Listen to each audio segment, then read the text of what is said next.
السلام عليكم. نعم. وعليكم السلام ورحمة الله وبركاته. كيف حالك شيخنا؟ الحمد لله والشكر لله. أحببنا أن نسمع صوتكم الجميل، كيف أحوالكم؟ ولله الحمد والنعمة، بارك الله فيك. بارك الله فيك. لماذا يا شيخ لا توجد حوارات لديك؟ جزاك الله خيرا. نعم، لا أرى لك حوارات. أنا مشغول كثيرا، لأن أنا مشغول ببحوث، ما عندي وقت للحوارات الآن. يعني حوارات مع الشيعة بحوث عندك لكي نستفاد؟ البحوث يعني في المجال في الشيعة أيضا، لكن حوارات ما عندي وقت للحوارات الآن. يعني ما عندك دليل بأن تقول بأن ابن تيمية كيف لم يثبت قبر علي بن أبي طالب ويقول هذا كذب؟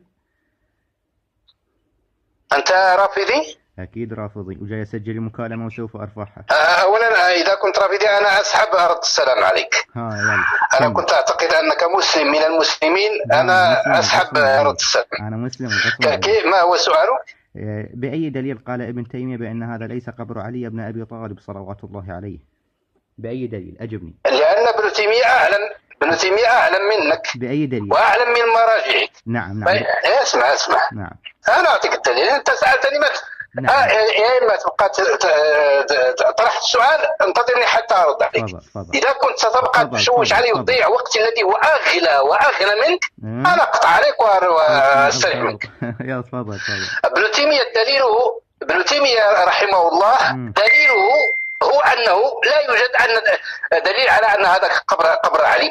طيب أنتم الذين تقولون بأن هذا قبر علي، وين الدليل عندكم بأنه قبر علي؟ حتى من كتبكم سنسلم لكم، حتى من كتب. لا حول ولا قوة إلا بالله. تفضل. سنسلم لكم حتى من كتبكم بسند ضعيف. أنت تريد أكثر من هذا؟ هذه قمة التنازل. الله. نقبل منكم حتى من مصادركم بإسناد ضعيف إن شئتم بدليل على أن ذاك القبر وقبر علي. ابن تيمية الآن أنت أثبتت بأنه كذا. دعك ابن تيمية الآن. خليك ابن تيمية، تتكلم ابن تيمية الآن. ما تتكلم على ابن تيمية الآن، تتكلم لي الآن على قبر علي. راجع كتاب. خلاص، انسى ابن تيمية، وانسى ابن حجر، وانسى البخاري، وانسى الإمام مسلم، وانسى الطبرسي والطوسي والكليني والقمي. لا تحدث لنا عن قبر الإمام علي. حسن خلنا أتكلم. يوجد عند الشيعة كتاب اسمه الآن بين يدي فرحة الغري في تعيين قبر أمير المؤمنين علي بن أبي طالب. لا تقول لي شوف، ما تعطيني العناوين، أنا لست إمعة. 603. اسمع والله حتى أقطع عليك لو بقيت تضيع وقتي. أنا لست إمعة، أنا أستاذ مدرس بمادة الحديث. نعم. عندك إسناد، عندك حديث في كتبك، ما تعطيني العناوين. هذه العناوين لو جئتني بها أقول عليها. أعطيني إسناد من كتبكم، إسناد من كتبكم على أن القبر هذا هو لعلي، بس لا تعطيني العناوين. أقول لك التتبوير وأنت واقف وأنت أنت هذا الكتاب الآن موجود عندك، هذا الكتاب الموجود عندك الذي تزعم بأنه لعله في قبر، في إثبات قبر علي. تفضل. يلا بعد السلام عليكم. انت ما تسمح لي، انت ما تسمح لي يضيع الوقت. مزبلة الطريق. اكمل. لعنة الله عليك وعلى أتباعك. أغلق الخط هذا المهرج.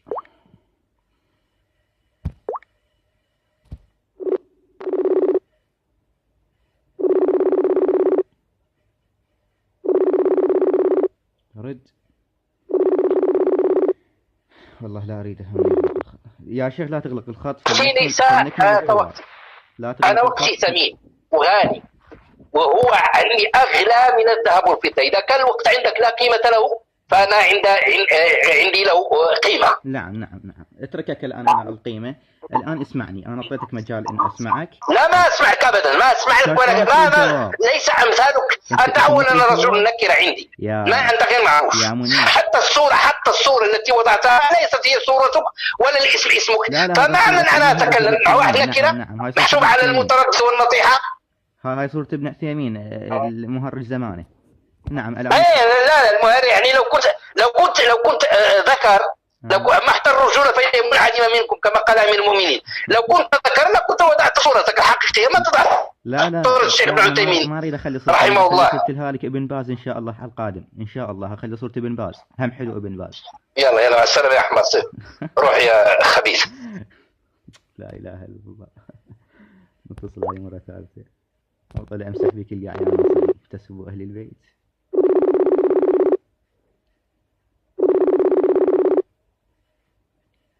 يدافع عن ابن عثيمين وابن باز. أي شوك لديهم هذولي. أقسم عليكم أنها لم ترد.